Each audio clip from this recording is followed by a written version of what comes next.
show. My name is Joey, and I'm joined this week by a mega bumper podcast of Dom, Hello there. Paul, Hi. Imogen, Hello, Joey. and Neil. Hello. I feel like we'll have quite a reasonably unanimous moment of the week, won't we? But has there anyone got anything we can break down into sort of small chunks that they would like to lead off with? Your fame? Right in there. No holding back. Yeah. Listen, if It the might be- second tier podcast didn't want controversy, they shouldn't have invited the king. Oh. I was trying to explain this to my wife. She was like, "What are people so annoyed about?" For the sake of the 3 people that we will have retained as listeners at this point after the devastating shockwaves caused by that podcast appearance. I was trying to. I've just explained to these before we started recording. I'm getting on average 1 abusive message every 5 minutes over the last 2 days, which has been just bemusing more than anything else. And my wife said, "What did you say?" And I was like, "Well, I think one of the things that people are annoyed about was the fact that I predicted us to lose." And she was like, "Well, what's so bad about that?" And I was like, "Well, I don't know. With Luton are the bookies' favourites to win. They finished 15 or 20 points higher than us in the league above us. I didn't realise it was going to be that contentious an opinion. But I think I'm trying to learn. I'm quickly learning that people are just very emotional about something they care about, and I think they feel like I'm attacking it by saying that we won't win, or that somehow I'm bringing some sort of cosmic energy that will influence the result. But I am but one man. Even if I am as significant as I am only but one man, and I have no bearing on anything, in fact. You And are I think but it's one man, but you're also but 10 different clips. They've really done you dirty on this, mate. Honestly, they've come at you, haven't they? Like every single word that you said, yeah, we're going to have a clip on that, and we're going to highlight that clip, and we're going to make sure people will come at you. Well, yeah, because as well is that so you got to remember what happened is this is possibly I haven't listened to the whole thing back, but the whole thing to record was nearly an hour, and I imagine it's probably been put out as about 40 minutes worth of audio, of which I probably talked for about 20. And the questions ranged from, I mean, let's not talk about me because I don't matter, but I'll try and keep this brief. We've got more important things to talk about. But the questions that I was asked were like, what was our biggest weakness? And so, of course, that is then clipped, and it looks like apropos of nothing. I'm like, I've got a few things to say about how shit we are. My favourite thing is obviously you can tell that you were asked pointed questions for a pointed response. And someone on Twitter's put, he did come over as an attention-seeking wanker. And it's like, but how could you not? They've asked you a question. Joey, what's our biggest weakness? We don't have any weaknesses. We're fucking amazing. It's like, you were one-dimensional. Well, the stats do say that's like Hamer and Gyökeres have scored and assisted, 75% of our goals? I mean, look, I'm sorry. I don't, like I said, I don't want to go into the list loads because it's really boring, but there's a couple of things along that line. So, one, they sent me the questions beforehand so that you're not caught on the hop, right? And so I did like 2 or 3 minutes of thinking about them before. And the reason that I said that we were one-dimensional as our weakness is because when they asked me for our strength, I said it was because we were one-dimensional. I said that what we have got is a plan that works so outstandingly that we don't need to do anything else particularly, and that we're so good at what we do. And the thing that I think I've compared this same thing to a few things over the course of the last few years. Ian Robben, he's gonna cut inside, right? Ian Robben spent 15 years cutting inside, right? But he's one of the best players in our lifetime. And that loads of people have come at me saying, if we're so one-dimensional, why don't people deal with it? You're like, well, because we're really good at it. Sometimes you know Frank Lampard is going to arrive on the edge of the box, but he still scored something like 200 Premier League goals. Like it's a whole different kettle of fish. So that was the reason that was the weakness, because it's also our strength. But of course, you clip 20 seconds out of it where I'm like, we're a bit one-dimensional. People are like, how can you say we're one-dimensional? A load of people were like, we've got Jamie Allen. I was like, I don't know whether that's a... Is that really another dimension? Is that the thing? And I love Jamie Allen, and I think the big area where I do think I need to make an apology is I said that we were a two-man team. What I mean is that we are an attacking force that is basically two people. But you can't underestimate Ben Sheaf and Eccles and the defence and everything. I'm not underestimating that. What I'm saying is they are providing an effective base, but that if it wasn't for the other two, they would just be an effective base for just nothing, would they? So it's hard to not look past them. But anyway, we're getting way too deep into this. I know it doesn't matter, does it? And thank you to anybody thank you to anybody that came at me with a difference of opinion. That's great. That's all lovely, isn't it? And thank you to anybody that came at me and said this pylon seems a bit much, but it's fine because it doesn't matter. And like I say, generally, I think the overwhelming thing is I think most people either didn't say anything, and a lot more people said kind of neutral or ambivalent, or sort of ambiguous or non-threatening things. But it's just the fact that the people that make the threats make the most noise, and so that's why it gets the attention that it does. But it doesn't matter. So we find ourselves. It's been a fun diversion. The other thing I would say is that like people have needed something to do in between ordering their tickets and waiting for the game to start. So at least I've provided a service in some. You're a man of the people, Joey. I think it's all. It's a Jesus level altruism that I've thrown myself down for. We're going to crop that as well now. You being Jesus. Yeah. Right. Okay. Well, anybody else got a moment of the week? I can't remember. Very quickly, people are going to go insane. We've probably been recording for 5 minutes or so, and we haven't even mentioned the fact that we're in the playoff. Talking about me. Yeah. Okay. Sorry, Dom. Go on. I just in that game and those 2 legs just feel like such a blur, where they kind of like run into each other, and just like the overall experience of that second leg especially was just having your nerves just utterly shredded throughout the game. So I think for me, just like the moment was Gustavo Halmer smashing the ball out of play for the final whistle, just to end the torture. Tom, did you experience it in the way that I did? And what I was surprised by is that when we scored, it got worse. Yeah, time slowed down, and it was just like I think because like when you look back at it, there wasn't actually that many Middlesbrough chances. It was like we were actually pretty comfortable as a team, like defending the game situation. It was just being a fan in that situation, just being put through the absolute ringer. Just that situation, just watching the clock tick down. That was because we were completely fine. Really, there was an offside goal, but we kind of ground Middlesbrough down to that point where they kind of ran out of ideas and they didn't have a great deal to offer as soon as they'd fallen behind. So it's just one of those where in the moment it's utterly just nerve shredding.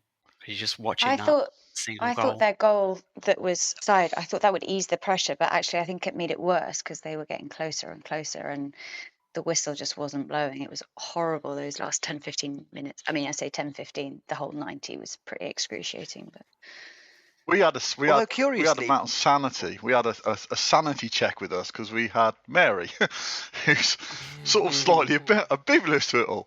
So we went down to the toilet at half time, and she was like, "That first half went quick." It just didn't. And then, like, me and Pritchard have been together since we were 17, and like we talk, as anyone sat near us will say, and we barely exchanged words in the entire 180 minutes, let alone the 90. But a couple of times we just looked at each other and started pissing ourselves because you could just see the stress etched on each other's face. And as Joey said, when the goal went in, it was like, okay, I didn't think I could get more stressed. And now we've got something to lose. And I think the atmosphere sort of died a death for about 5 minutes as everyone was like, shit, this is real. We've got something to lose now. There's something worth holding on to. And I spoke to Mary and went, "Mary, you all right?" She goes, "Beginning to get a little bit stressed now." And it's like, okay, you are human. You are with us. And then with about 5 minutes into injury time, she was like, why is he not blowing the whistle? And it's like, there's about another 3 minutes left. What? It's like, yes, you're now beginning to understand what the hell the rest of us are going through. Now officially. We were how many of us were in that row? Was it 8? There were 9 of us in that row. 9 of us, and that must be a very odd experience for a 9-year-old girl. She's 10. She's 10. Basically, I think it's like buying the tickets on the Thursday, which I won't get into. That was really stressful. And Jane was sat next to me because the way our desks are now orientated, and I had an office at home, and she was beginning to feel stressed just because I was stressed. And you're like, Mary was surrounded by like 29,000 people who are very stressed. And she slowly sort of absorbed the stress. Like, she was absorbing my stress and relieving me. But I think, not that she was completely detached, because obviously she wanted us to win, but her understanding of the outcomes was completely different from everyone else's. So you've got someone with you who is engaged, but without the expectation and the experience and the knowledge that we are Cov. So the chances of us fucking this up are quite high. The chances of us doing something stupid are quite high. The fact that you've got all this expectation and you're going to be let down. She didn't have any of that baggage. So actually, it was really nice just to sort of, obviously to experience that with my daughter anyway was just amazing. But to actually experience it with someone who does care, but doesn't have that weight of expectation, really sort of like brought it home. Especially as you say, like our area, there weren't many kids around. Most people were Well, this is the thing. in the same boat we were. Even our group is a group of men in their late 30s and early 40s, and that all of us were watching the game either through our t-shirts or through but the tension was palpable. Like, it was none of us looked like we wanted to be there. And what a strange experience for a 10-year-old. Because I think that's one of the sweet things about football and a thing like that, especially for a child, is it kind of pulls back the mask on you. I guess you have a sense that adults have got it all together, and then you go to a football match and you're like, wow, that was pathetic. But yeah, it was. How often in normal life would you see your dad or your mom or someone you sort of care for in that sort of pure state of shaking like a shitting dog, basically? Yeah, and basically it was like, I turned to Mary at one point and went, "This is the most stressed I've been since like your sister was basically being born. Like, this is just like horrible." It's like, this is just the worst moment, and you just stood there going, just end, and that relief when it ended, like the explosion, and like suddenly you're in that mass. Like, Middlesbrough away in the league game was amazing, but that relief, that explosion of like, shit, we're at Wembley and we're against Luton. I mean, and sorry, this isn't any disrespect to Luton, but it's just like, you look at the parallel stories. Whoever would have played in the final would have been, or whoever would have got to the final. Middlesbrough in the bottom 3 at one point this season. Sunderland would be playing Mowbray in the final, which would have been, and Sunderland and all that expectation. But Luton, who we played in League 2, we played in League 1, is just like, for me, that's and it's like, I'll let when I speak in a minute, but like, for me, if Luton get promoted, it's like, yeah, obviously I want Coventry to get promoted. But the story that Luton have been on is just like, well, all credit to them. Like, what their achievement is unbelievable. Like, basically they lost their club. They got 20-point deduction. They were in non-league for 5 years. That club was basically dying on its arse. And to see them back even at this stage is an amazing, and it's like, you can parallel that with Stockport, who've got to the League 2 playoff final. It's like, we've been at our absolute depths, the same as Stockport, the same as Luton. 3 of the teams in the playoffs have gone through the absolute hellish parts of sport. And this is what sport's about. Like, we've bounced back. All 3 of us have bounced back to an incredible achievement for all 3 of us. And I think, sometimes that story can be lost amongst the Man Cities and the Newcastles and their oil money. This is what it's about. Ours is oil money now, I suppose, isn't it? beard oil. Oh, well, I was thinking seed rape.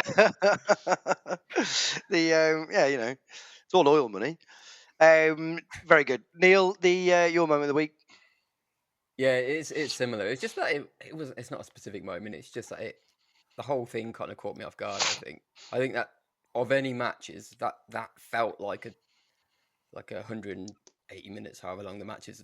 It felt like a really long match. Like the first, I was reasonably relaxed for the entire first one. I didn't get angry about the idea that we hadn't won or anything like that. It just felt like it was a portion of the event. And that second half on the second leg is what really caught me off guard, because I went from being reasonably relaxed to, like you say, suddenly you get this goal, you get this burst of emotion, and then there's no single point. You're then just waiting till the absolute end of the match before there's any kind of release or realization, which is quite odd, because usually you're kind of celebrating moments and you get a sense before the end of things.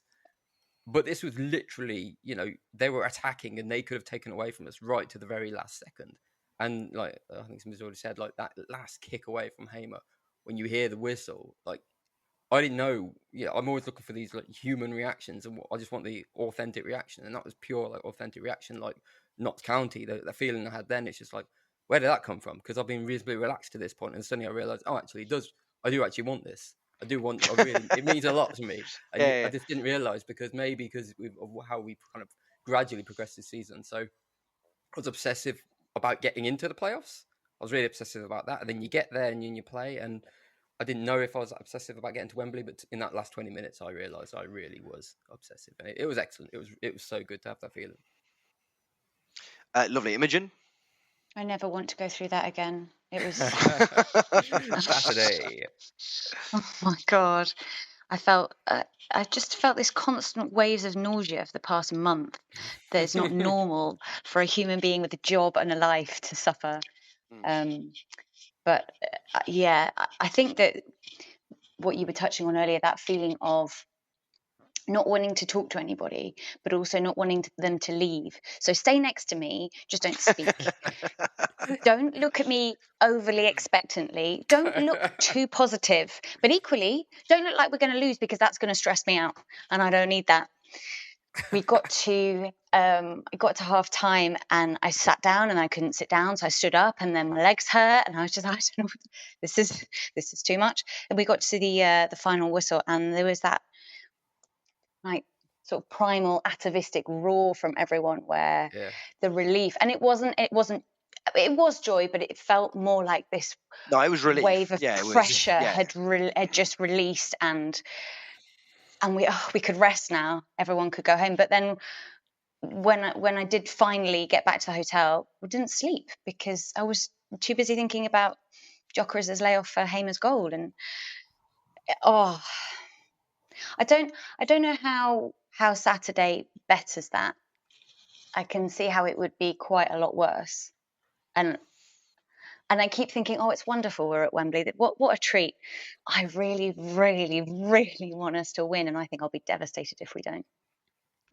I feel something that. to look forward to. I see Dom's face. That's a face of somebody who definitely doesn't want to lose that game. No. I've been to.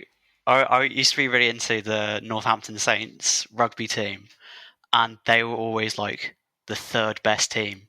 So you'd always be waiting on the playoffs to just finally just win something. Just win something. Don't just be like second or third place. Just do something. And it's really hard to put into words just how devastating it is to lose a final, because it's your whole season in 90 minutes, and it can just go like that in front of, it goes up in a puff right in front of your face. And you spend the next few months going, okay, if this went different, it's just these small moments, they've just gone different. We'd have been in the Premier League, we would have actually won something. And it's just because you just collapse that whole season into 90 minutes. And it's just awful when it slips away from you, because that's the feeling. It's not like, oh, well, we sort of did our best. You're always just looking at those moments when they could have gone differently. But I think this is the thing for me. All the accusations that I've had about being negative is that the rampant pessimism that runs through me is I think I will be devastated if we don't go up. But I just can't believe what a brilliant season this has been. Like, I'm just so delighted with kind of, like, it is absolutely ludicrous that we have finished fifth. forget the circumstances around it being the lowest points total that anyone's amassed in 10 years to finish with. It doesn't make any sense. We shouldn't be here. They shouldn't, and all of the others, like Luton is a success story, and I'm really glad for their success and what they've done and everything like that. But they weren't playing on a sandpit at the start of the season, and they haven't, this season has been so weird. I think, Paul, did you say the other day that we were 16th in the middle of February? It sounds like the sort of thing I'd say. But the thing, and I made this point the other day, I think that the difference is between this.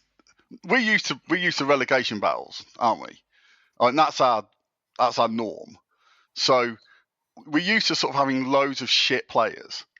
And the reason I was confident about Middlesbrough is because we have 2 fantastic players.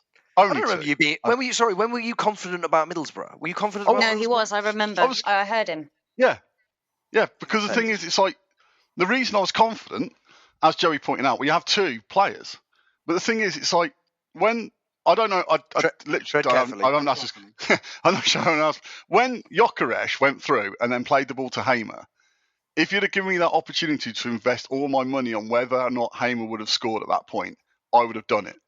When he hit the ball, I was celebrating literally when he hit it. I had no idea where that was going, but it was going in the back of the net. There was no way he wasn't going to score.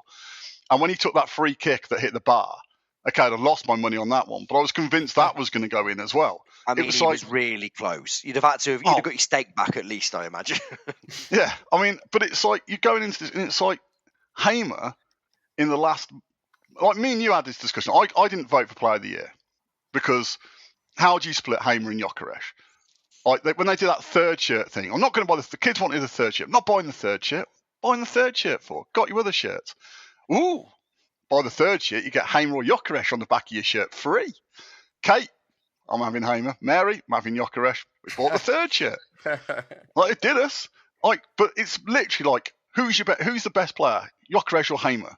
Well, I've got one child who likes Hamer and the other one who likes Gyökeres. I can't choose a favourite child, so that's happening. Yeah, I could.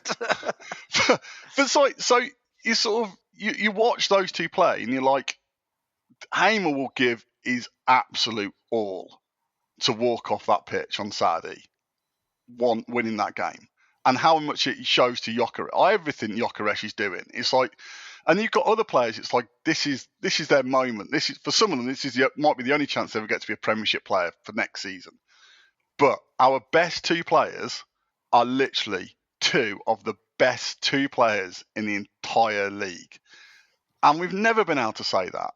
Even when we were at our best in the Premier League, we couldn't go, like the year that Dion scored 18 goals.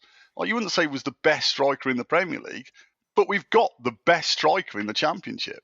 I know he didn't score the most goals, but he is the best striker in the Championship. Hamer has to be the best midfielder. I haven't seen anyone in midfield. And I think this season I've been to more games than any other season I've never been to as many games. I can't remember any central midfielder we've seen this season who has done what Hamer has done. And he's done it virtually week in, week out. You're talking about the 57th best player in the EFL? Or? Yeah, with 10 goals and 11 assists or whatever, who's literally in the last, me and Joey had this discussion because Joey was recency bias on Hamer. And then we came out of the Middlesbrough game and Hamer's been magnificent. And it's Hamer's been magnificent for months, literally months. It's just, I was going to say we'll win, but that's slightly overstepping the mark. We'll give it a good shot because we've got 2 amazing players. And if we don't win, it won't be due to lack of trying or quality. It'll be because Luton are a good side as well. But sometimes you just don't win, do you? It's not. Yeah. No, but not on Saturday. No, plus for some unknown reason, my youngest seems to have got this deal in her head that every time Hamer scores, I have to give her a £5. So I'm about 25 quid down since the end of March or something. Why have you agreed to this? I don't even realise I had. And then she was like, "Oh, Hamer scored. You owe me a £5." And I was like, well, "Okay." But I'm in the trap now. Bullied by your own child. Oh, definitely. Out of interest, who else thinks we're going to win? I never went that far. But I think in the way that I think, I don't say we're gonna, but I think we win because we're good. And that's my go-to behaviour, I think, when it comes to Cov. Like, I believe in our capability, and I think, I've seen us play Luton this year. I've seen us play the big teams, and we always compete. And, I think as I'm saying it, I'm doubting what I mean by it, but I want us to win. I think we can win. I'm not saying we will win because that's a different thing entirely. I don't do predictions, but I believe in us. And why wouldn't you? Because there comes a point where if you've only lost one game in 21 games, you've got to start questioning whether you actually are pretty decent. Like, you don't do that by accident. You don't do that by mistake. Like, we've been doing what we've been not losing for a hell of a long time now, and that's a big deal. And the way we've come together and the way our players, like you've just said, our top players are really kicking into form and making things happen. You've got to be confident in our capabilities. I also thought when we played Middlesbrough, I'd rather have Robbins than Carrick, and I feel the same about Edwards, and I'd feel the same about Nathan Jones. I think Robbins is more astute in these kind of games. He's done it before. He's better at mind games. And I'm hoping, did anyone else see there was a picture of Michael Doyle popping up that he went to the Middlesbrough away? Was it the away leg? He went to the home game, definitely. Home one, yeah. The home game. So I'm hoping that Robbins has signed him up basically to teach all of the players to drink salt water for the next 7 days. The other thing with the renaissance of Liam Kelly, it's not. I wouldn't rule out him getting on the pitch at this rate. That would be lovely. Do we know about, while we're on the subject, where are we fitness-wise with people? Because I haven't seen anything at all about that. Because Hamer fine, right? But Sheaf seemed okay enough to get through. Yeah, just lost his legs a bit. It was all good. Casey Palmer's obviously in training, which means he might take the Sean Maguire position on the bench of unlikely to ever come on, but not Sean Maguire. I mean, Liam Kelly is the very sort of demonstration of where we are as a club, and sort of Eccles is also a slight illustration of this. And I'm not being negative about them, but I think it shows how well organised we are. The fact that when Sheaf got injured, we thought that was going to be a massive loss, and Eccles came in and has been fantastic since he came into central midfield. And it just shows again with Kelly coming in, he's kept as much Vivesh as it is Robbins. Lots of our players have very, very simple jobs to do on the pitch. And not taking away from what Joey said on the other podcast, but literally, McNally and Fad's main role is to win headers and kick the ball. And Doyle's main job is to be quality on it. And they've done that. Since McNally's come in, McNally's been absolutely magnificent. And the thing he's magnificent at is his positional sense. Him and Norton Cuffey did a brilliant job on Ryan Giles. In both Middlesbrough games, and they really stifled that side. And Doyle on the left, to some extent, sort of gets a little bit less credit than the other two. I don't know why, but Doyle's been magnificent, and the way that he's playing has made Bidwell even better. Like, Bidwell has really sort of come on through the season, because I think, well, they've never denied it. In January, we did try and sell him to Birmingham to buy in the kid from Bristol City. So the fact that not only Bidwell held off Wilson Esbrand's sort of loan, but also seems to be improving it and is a mainstay of the side is a really sort of he deserves a lot of credit for taking the opportunity that's risen for him. But the fact that Kelly's been able to come in and doesn't overplay it, like, he's not trying to dictate games. He's basically just there to win the ball and keep it simple and basically do what Fads was doing at the back, which is basically shout at people and get in the way. And I said, that sounds like I'm down talking what he's doing, but he's doing it so well. Like, to be fair, I didn't think he could do that again.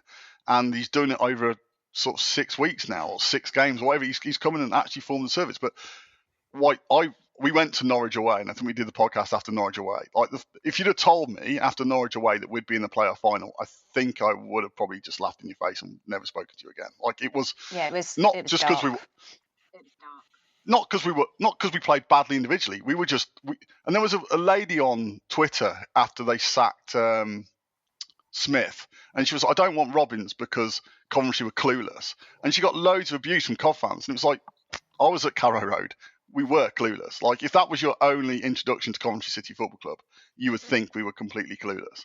So the fact we've managed to go from that side to this, and we've managed to change the way we play and all the other things we've done, is just like you can't praise them enough, because it's incredible. Like it's physically incredible that side finished like 10 points above Norwich and is at the playoff final.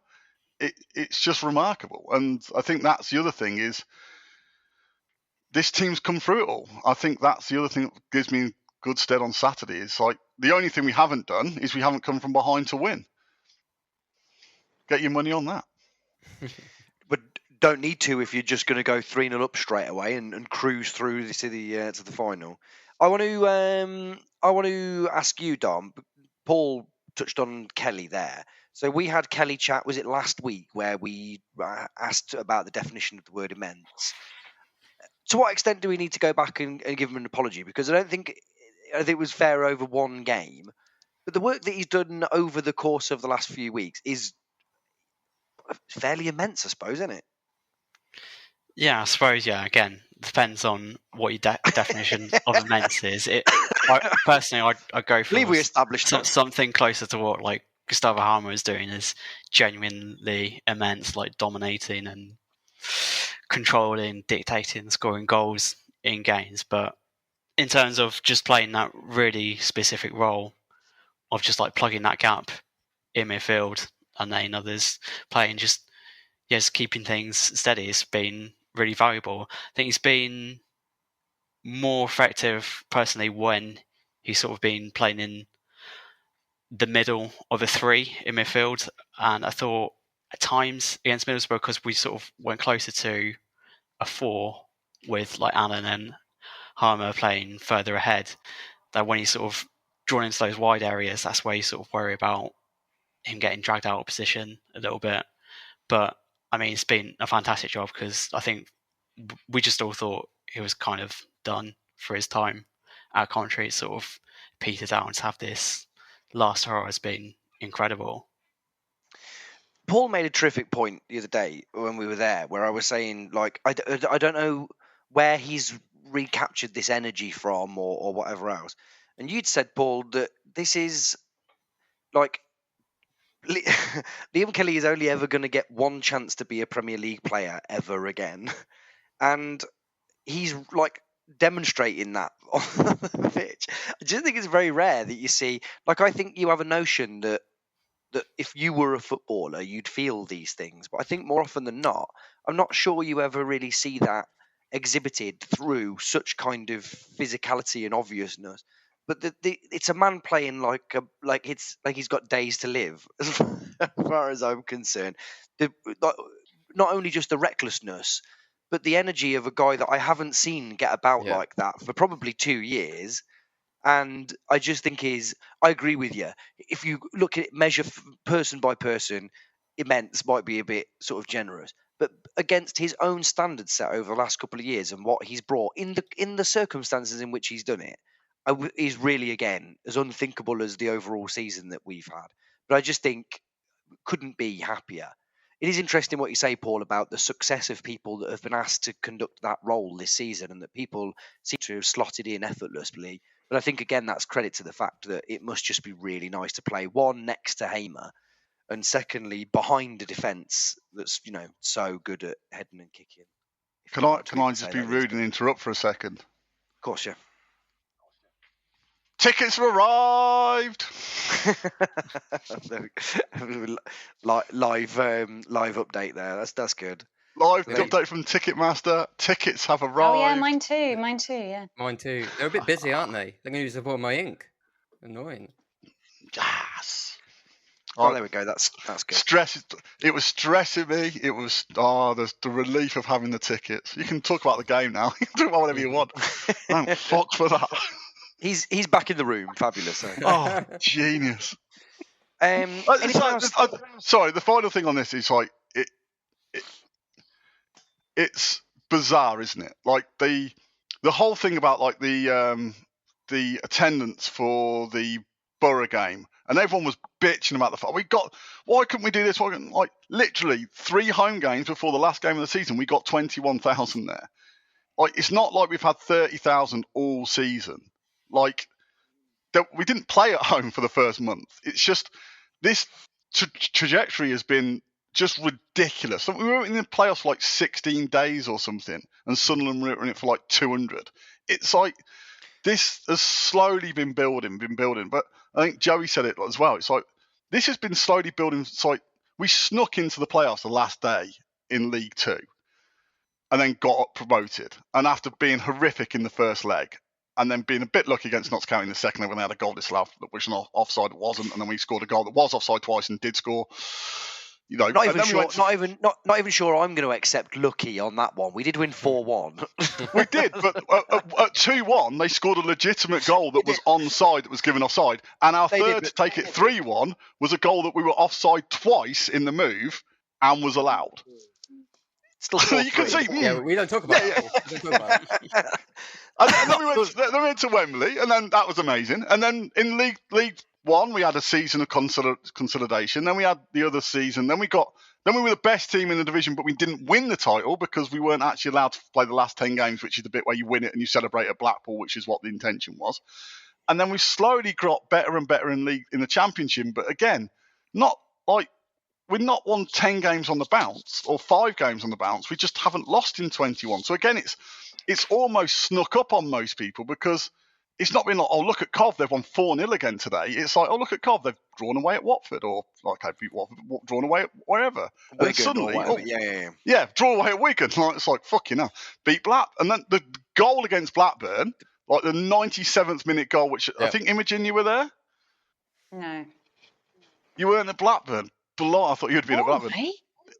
Oh, I'm sorry. I thought you went everywhere. Jesus. Like, Blackburn was... The goal against Blackburn was unbelievable because it's like we were shit. And it's like, it's really hard to explain to people who weren't there how bad we were. My nephew came. It was the first time we'd been since the Wrexham game. So the first 2 games he went to this season were a disaster. He came to that. He was nearly asleep, stood up. It was like, is this what it's been like? It's like, it's been what it's been like a couple of times. Like, Rotherham away was shit until he scored. Huddersfield away was shit until he scored. Wigan away was shit and we scored. And then suddenly we scored a 97th minute equaliser against Blackburn. And like suddenly you're like, it's on. Like, we've been shit today. And we've scored that goal by basically hitting Ben Wilson in the chest and then his knee. Shit, that's Blackburn out of it. Like, Blackburn have gone now. Fuck, this is on. And then slowly, like, it dawns on you. You get to the Middlesbrough game and you're like, actually, we're a damn decent side. As Neil said, we're a shit decent team now. And our players are in form. You look at that team and it's like, actually, there's no one you'd drop easily, apart from Godden. But he did that. And he brought in Allen, and that was fine because we know Allen's our 4th dimension. And suddenly you're going to Wembley going, this time next year, Doug King will be a millionaire. Well, or billionaire. Depends who he sells to, I suppose. Yeah. That meme of that gentleman behind the tree, it's just except replaced with Mike Ashley.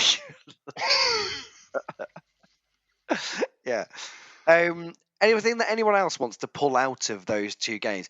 I would like to flag something very, very quickly as one of my favourite moments of the year so far, which is, I would suggest possibly in the late 70 minutes, 2 balls that Ryan Giles put in that he just shanked into the stand that felt like the most glorious. It was like we scored because we know what brilliant delivery he's got, and that they didn't seem like terribly high pressure situations.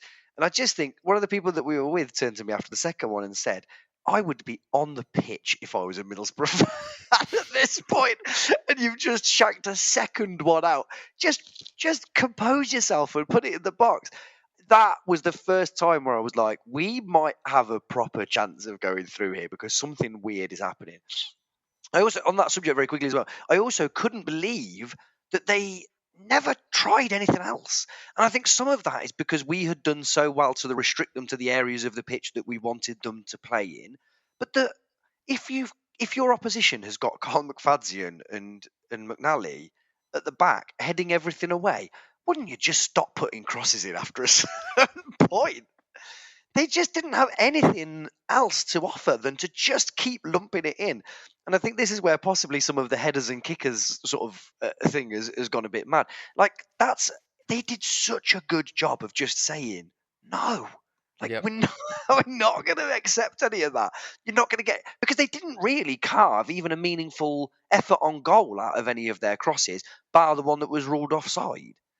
But that's the only time they were getting in, really, was the chances where they were a yard offside. Those 3 times or 2 times. The one where was it Archer missed on the line, basically, and he hit the bar and stuff like that. It's like, Yes. you have to be offside. I mean, he was still free, but other than that, the line was solid. And my biggest criticism of the team all year, and it's going to sound ridiculous, I don't think I'll get cancelled because we're on our own podcast, but I haven't rated our defence for a lot of it, just because I don't trust them for different reasons. A lot of this stuff sort of happens in spite of themselves. I think, we do allow chances against us, but there's something over the last month where there's just been a robustness about them. Like, each of the players now know their roles, and the players, like McNally had a little shaky game against Stoke and just absolutely shaken that off, and he's come back, and his performance the other night was just immense, and I will say it, and he deserves that praise, because it really was. And McFadzean, he went off a cramp because the level of effort he was just marshalling was just insane. And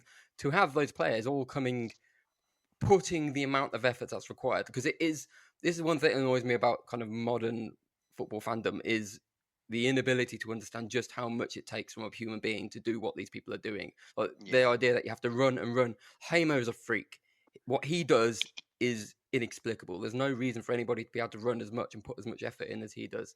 And Bidwell's similar. His just immense energy.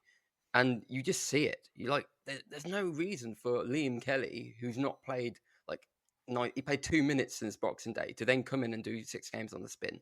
I mean, that's people working for the cause, and you can't buy that. They buy into it or they don't. Yeah. And at the moment, they're all putting it out there for us. So that's why I'm so happy with it, and that's why I'm back to being relaxed again. I don't know what Saturday's going to be like, but I'm just relaxed. I know, I feel like I can trust them. I trust them to be the team that I want them to be, and they're gonna give it all, and we'll just see where that lands us. I think Robbins deserves quite a bit of credit for McFadzean, because he was awful against. Not generally. In general, he's done all right, hasn't he? But against Blackburn, Fads was awful, and he took him off after about 60, 70 minutes, and then dropped him for the Reading game in almost sort of like, if you're not performing, I can drop any of you. Look, I've dropped Fads. Like, if you're not doing it, and he brought Fads in for the following game in almost sort of like, we need, like, you can't drop your performances. Even McFadzean can't drop. He's dropped, so he's been hooked. And it was almost like, okay, I think it got missed by quite a lot of people, because, like, if you didn't go to Blackburn, even if you saw him, you probably didn't realise he was awful that day, like truly awful. And it was just like probably a wake-up call to everyone. It's like, if we're going to do this, you can't be a passenger in this side. Like, the team's not designed for passengers. The team's designed for everyone to be working at their absolute maximum within the job they've been pre-assigned. So that was really good management, and also I think the way he sort of integrated slowly Norton Cuffy as well, who again is another player who he's so chaotic. Like, my mate thought it was an insult, and I don't mean it as an insult. I just mean he's not a smooth footballer, is he? He's not someone who looks graceful at any point, but that doesn't mean he's not going to have a career. It just means he's sort of embraced his chaoticness, and he can actually cope with it, and it sort of helps him out, because no one knows what he's going to do. But he's technically okay. It's just all over the shop. But conversely, Robbins, I reckon, gets credit also for the way that he's probably not bowing down to some pressure to play Wilson Esbrand. You've got this really highly rated guy from Man City, and I think pound for pound, he's probably going to have a better career than Norton Cuffy. I think there's a lot about him which suggests he'll have a good career, and he's quick, he's good, but Robbins doesn't seem to be bound down to anything other than we're playing the team that is going to win us these games. And Bidwell versus Wilson Esbrand, there are arguments for both, but Bidwell is doing the job and he's fitting the dynamic. And it's just, I think right now it's that awkward situation where this is about the squad. This is about playing the right team, bringing on the right players at the right time. And if you're not doing it for the team, there can't be any ego here, because we only get one shot at this. And that's Saturday now. So I get the sense that they're all good with that. It seems to be anyway. Like, you see the reaction of the subs and everybody on the bench the other day. There was no sulking. There's none of that. The first guy off the pitch was Wilson Esbrand. They're all celebrating, and that's another sign to me that they've all bought into this as a club thing, and all the loanees. There's no detachment there. They are all fully into this, which is it's all come together really, really well for us. And that celebration was lovely, wasn't it? Didn't it warm the cockles? I watched City Unseen more times than I care to count, and the joy on Jokeres's face is so lovely. Yeah. Such a wholesome boy. It's real. It's bloody real. Yeah.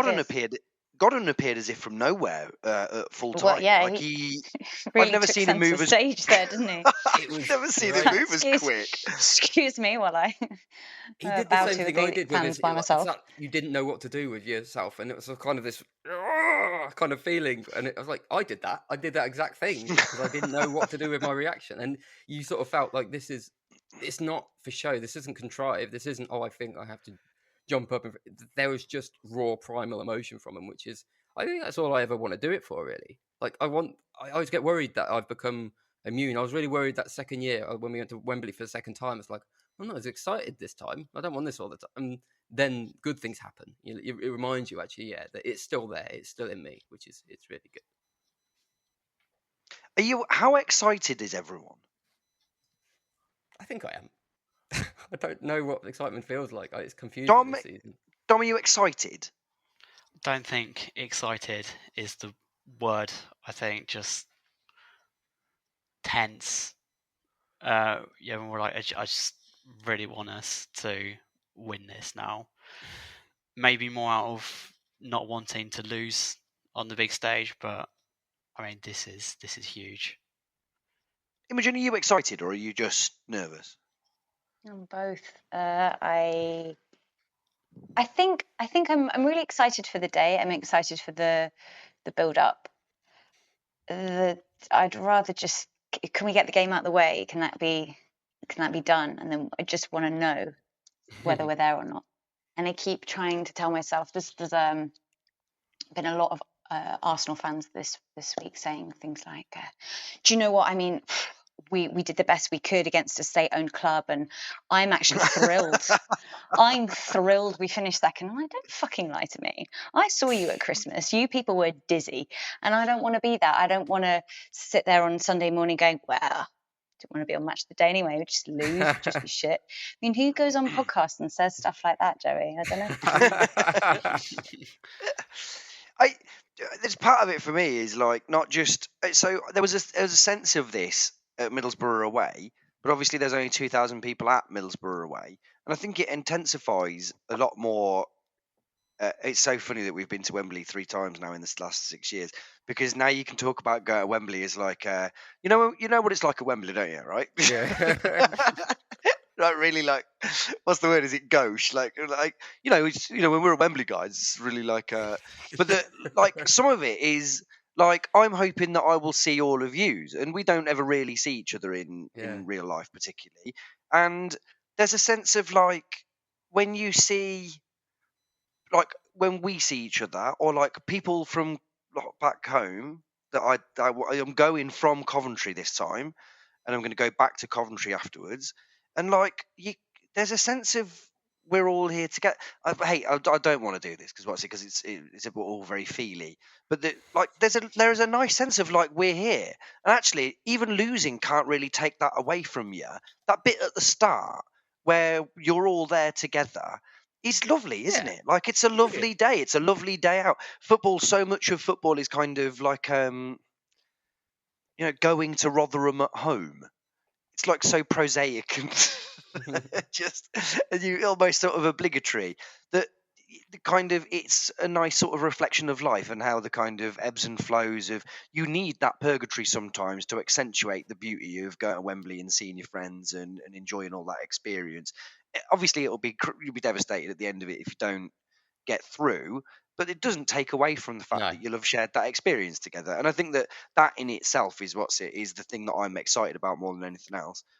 Needless to say, I think the thing is, I mean, one, I will obviously be self-medicating heavily over the course of the day. It will help me no end. But I know that really didn't help over the semis. That not drinking for either of those two games, I know for a fact I would have been much more sanguine had I have been at my normal levels of non-sobriety.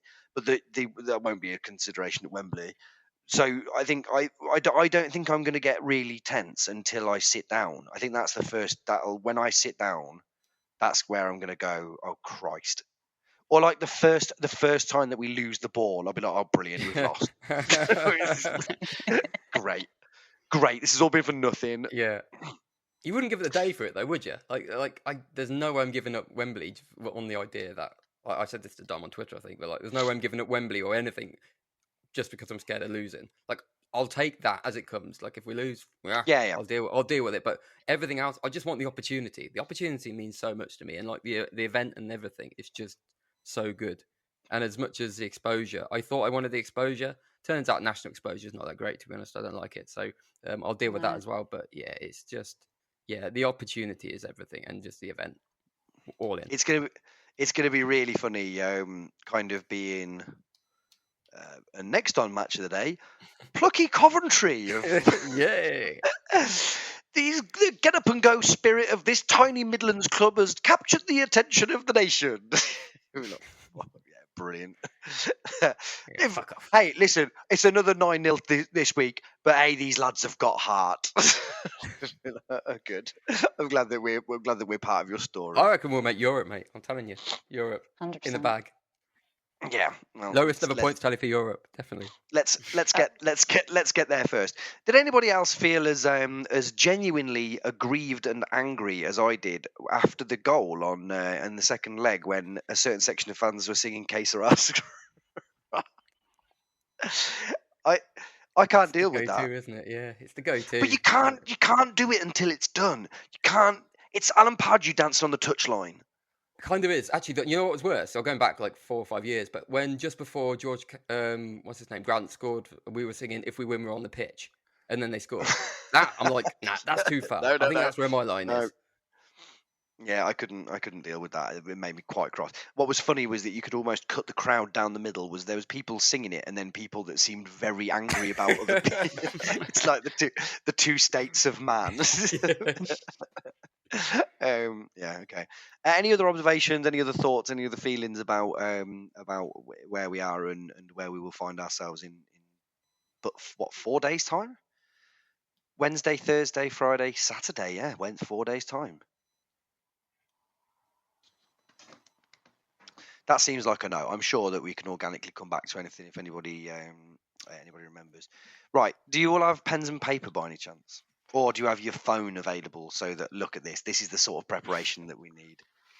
I've got a computer. Dom, is absolutely. Yeah, I do. Yeah, if you want to pull up something that you can, because here's the game for this week, right?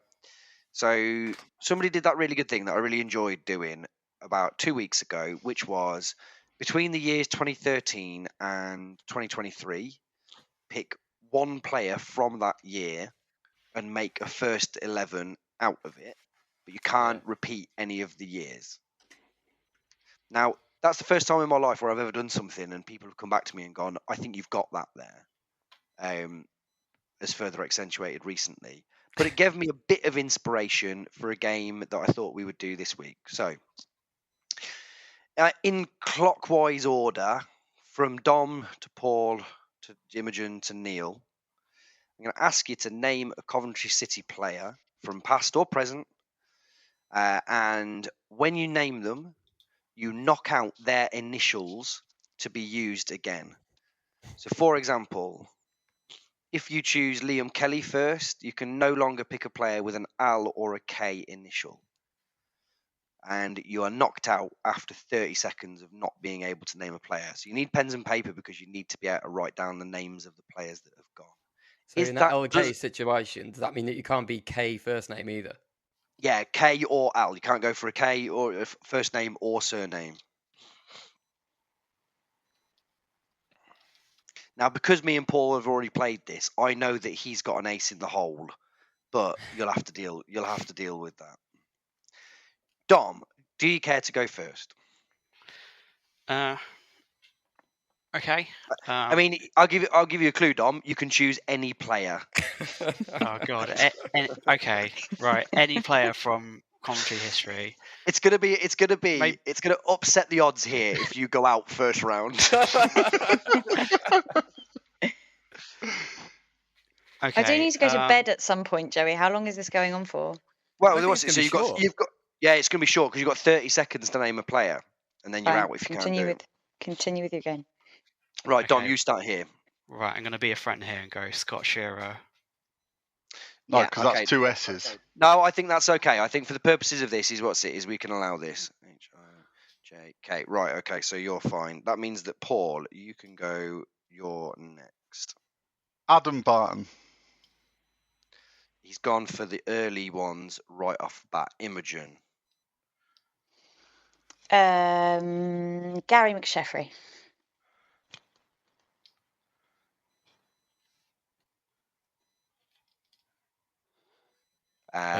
Neil. Liam Kelly. No, because M's already gone. Do you want to say that again, Paul? Sorry.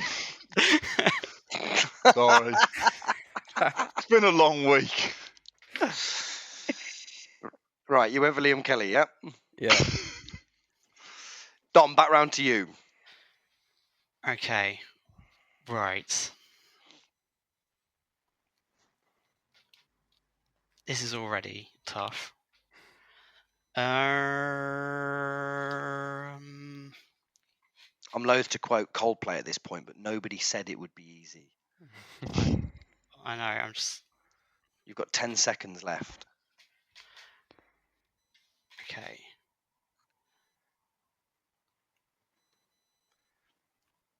Dom, I'm afraid you're out. Yeah. Bang.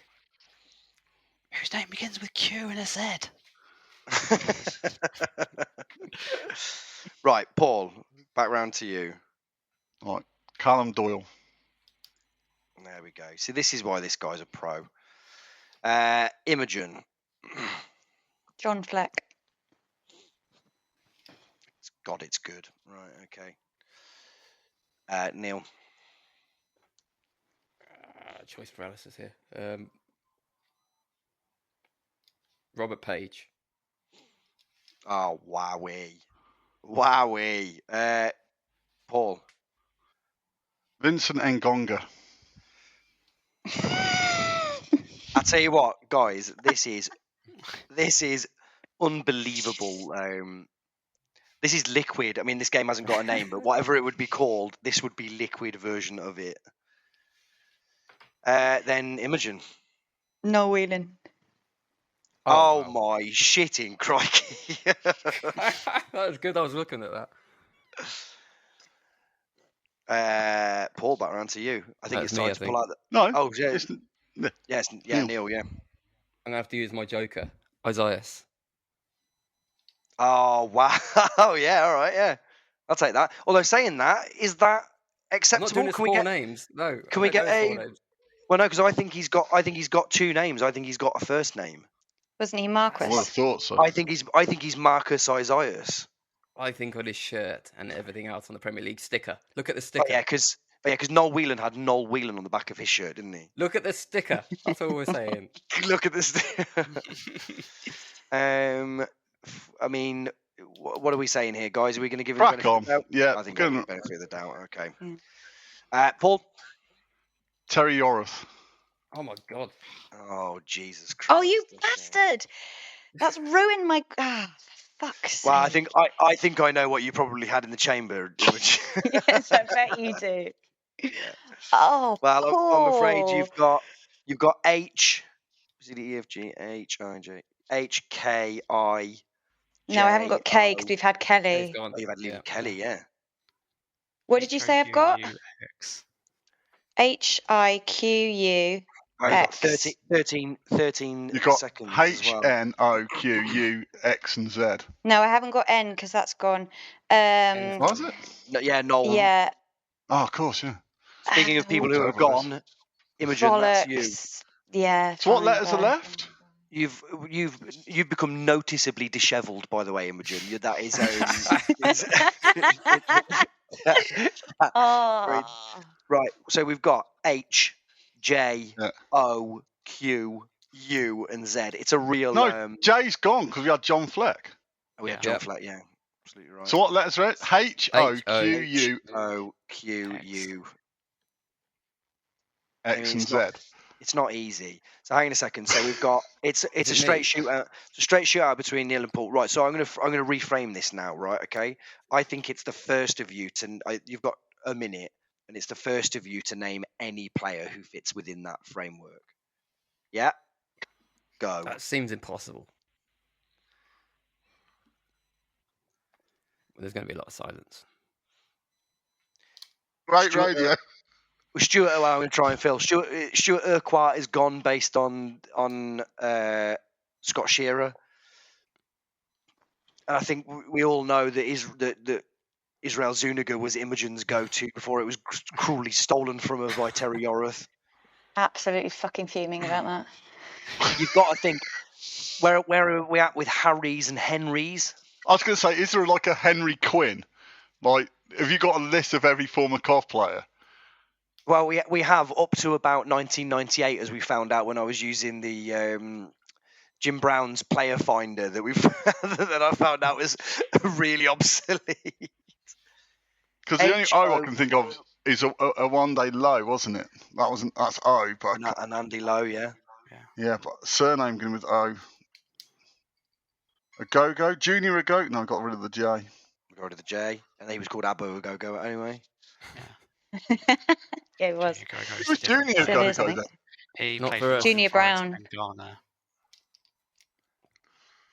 I don't think it's possible. I don't think it's possible. Maybe this is a write-in thing. We'll give a anybody that can name a player with the initials that include H, O, Q, I've got one. U, and Z. Go on. Go on.